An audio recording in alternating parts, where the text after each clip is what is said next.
All right, another spark and another build. Let's set the charge. Today we're cracking open the Rustborn playbook. We are looking at a strategy that's less about building a legacy and more about burning it all down. We're talking about the art of ruin, specifically the most volatile, destabilizing, and deliciously destructive card type in Tools and Titans, The Scorch Card. But before we dive into how the Rustborn break the rules, let's do a quick refresher on the core of the game. It's essential to understand the order they intend to corrupt. For anyone new joining us, you might be wondering what a standard turn even looks like. It's beautifully simple. A 6-step process to every epic battle, a rhythm that Tool Titans live by. So, how do you play Tools and Titans? Easy. Draw your cards, charge your energy, build your field, act with your powers, clash with your Titans, end your turn. 6 steps, 1 epic battle. That's the foundation, the blueprint. But Scorch Cards, they don't just play on that foundation, they take a sledgehammer to it. Okay, so let's get right into the heart of it. The tagline for Scorch Cards says it all. Burn forward. Sabotage the sacred. Ash becomes power. That's intense. It's the entire Rustborn philosophy in a nutshell. Scorch Cards are power cards exclusive to the Rustborn faction, and they embody entropy, sabotage, and this core concept the designers call fail-forward momentum. Fail-forward momentum. So you're actually rewarded for things going wrong? That feels so counterintuitive to how most TCGs work. Exactly. In most games, a failed objective or a destroyed unit is a setback. For the Rustborn, it's fuel. It's an opportunity. Scorch Cards trigger these destructive, sometimes irreversible effects. They might even harm you, the player. A calculated risk, then. More like a calculated rupture. These cards are designed to push the game toward decay and destabilization, where the Tool Titans have their orderly, predictable cast cards, which are like carefully executed plans.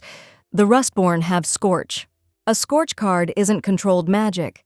It's a furnace burst, a system fail, a redline ritual that wrecks the blueprint just to fuel your own rise. So what is their main role in a deck? You said destabilizer, but let's break that down. Is it board control, hand disruption? It's all of the above, but with a chaotic twist. Strategically, they are one-time volatile plays that can do incredible things. They can destroy, corrupt, or even invert entire zones on the board. Invert a zone. Let's dig into that. Give me a practical example. How would that play out in a real match? Okay, imagine a Tool Titan player is using the Weave Zone that grants +1 charge at the start of their turn. It's their economic engine. A Rustborn player could use a Scorch card like Weave Inversion.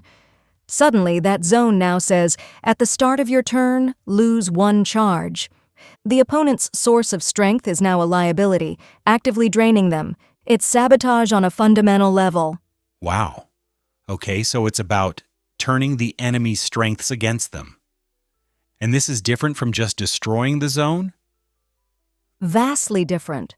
Destroying it removes the advantage. Inverting it turns that advantage into a weapon against them. It's a psychological blow as much as a tactical one.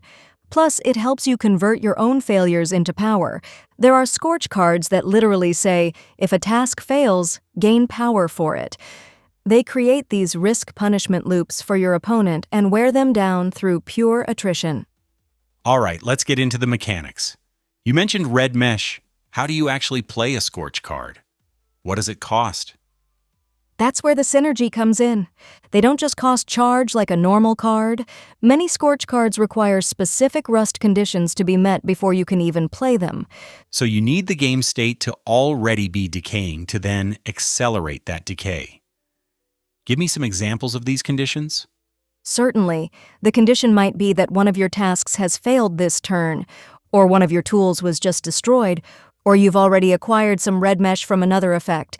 Some of the most powerful Scorch cards might require a rust threshold, meaning a certain number of cards must be in your junkyard, or the opponent must be below a certain amount of life. The machine has to be sputtering before you can make it explode. This really reinforces that whole fail-forward idea. Every turn has 6 core phases, but it sounds like the Rustborn are playing a different game entirely. They are. And to remind everyone of that core loop they're breaking, every Titan turn, draw, charge, building act, clash, end. 6 steps, infinite ways to forge your victory. But the Rustborn find their victory in breaking that loop. Let's talk keywords. You mentioned a few, but let's go deeper. What kind of unique mechanics do we see on Scorch Cards? Let's start with Rustshock. This is a temporary global rule decay. A card with Rustshock might say, for the rest of this turn, healing effects deal damage instead. Imagine playing that right before your opponent, who relies on healing, is about to use their ultimate ability. It completely flips their strategy on its head. And how about the Scorch token? Is it just a permanent -1 counter, or is there more to it? It's more. A Scorch token is a persistent marker of decay. You play a Scorch card, and it might put a Scorch token on the opponent's forge zone. Now, that zone is permanently weakened. Maybe cards played there cost more, or units there have less health. Some Scorch tokens have compounding effects, where each new token makes the previous ones stronger. It's a lingering wound that festers over time. So it's not just a one-time effect. It's a scar left on the board. A constant reminder of the damage done. Exactly. Then you have fail-fueled, which we've talked about. This is the keyword that makes cards stronger if something failed this turn. And finally, a really interesting one, burn recursion. It's not just about bringing things back from the junkyard, it's about how they come back. A tool titan might have a card that repairs a tool from the junkyard. Burn recursion might reanimate it as a corrupted, weaker version for one last attack before it's exiled forever. So when you put it all together, what's the strategy? How do you win with Scorch? You use it to turn your own setbacks into aggressive momentum. You corrupt the opponent's board, forcing them into no-win situations. And you speed toward your ultimate goal, which for many Rustborn is achieving ascension by generating enough red mesh. It's about erasing your opponent's high-value targets without needing a big titan to do it. Scorch isn't about planning, it's about opportunistic ruin, using chaotic mastery to collapse the game state in your favor. So who exactly is using these cards? You said it's Rustborn-exclusive, but let's connect it to the characters. How does this fit a titan like Fuser? It's a perfect fit. Fuser's original philosophy was about unity, bringing things together. His corruption twisted that into a desire to fuse things by melting them down into a single, chaotic mass. His Scorch cards reflect this. They often have symmetrical effects, like each player destroys one of their structures. Fuser doesn't care. He wants to reduce everything to rubble. His deck thrives in that chaos. And what about a more strategic Rustborn? Like one of the corrupted support titans? A great question. Take a titan like Nullspore, a corrupted version of a healer. Nullspore's Scorch cards don't just cause direct damage, they use fail-fueled mechanics tied to the opponent's success. A card might say, if your opponent successfully completed a task this turn, you may force them to junk a card from their hand. It punishes them for succeeding, which is a twisted form of control. So from a design perspective, the why is pretty clear.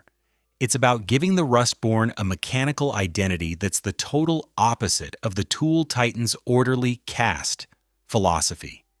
It introduces entropy as a core mechanic, and it amplifies the narrative themes of the game.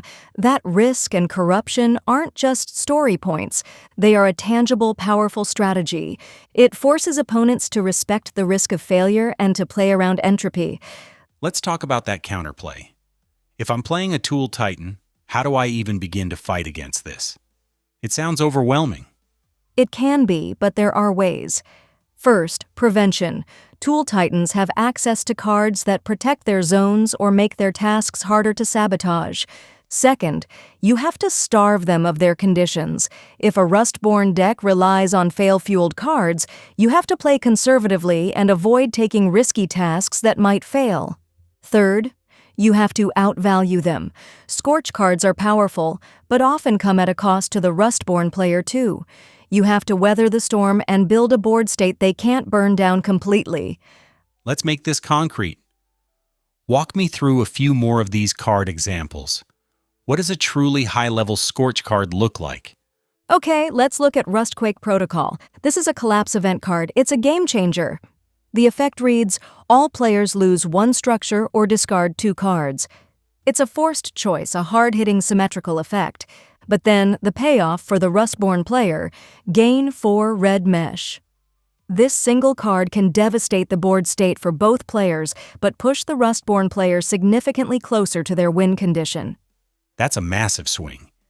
It feels like Scorch cards force the Tool Titan player to play perfectly. Any mistake, any failure, will be turned against them. And that is the entire point. That's the design insight here. Scorch cards are system collapse made manifest. They are the voice in the Rustborn player's head that says, "You failed? Good. Burn what remains." It's a strategy built from ash. It perfectly captures the idea that for the Rustborn, destruction isn't just a risk. It's the root. It's the entire path to victory. A powerful lesson in how narrative and mechanics can fuse together to create something truly unique. Ruin as a resource. Failure as fuel. That's the Scorch card way. And it reminds us that in every match of Tools and Titans, your tradecraft unfolds in 6 simple moves.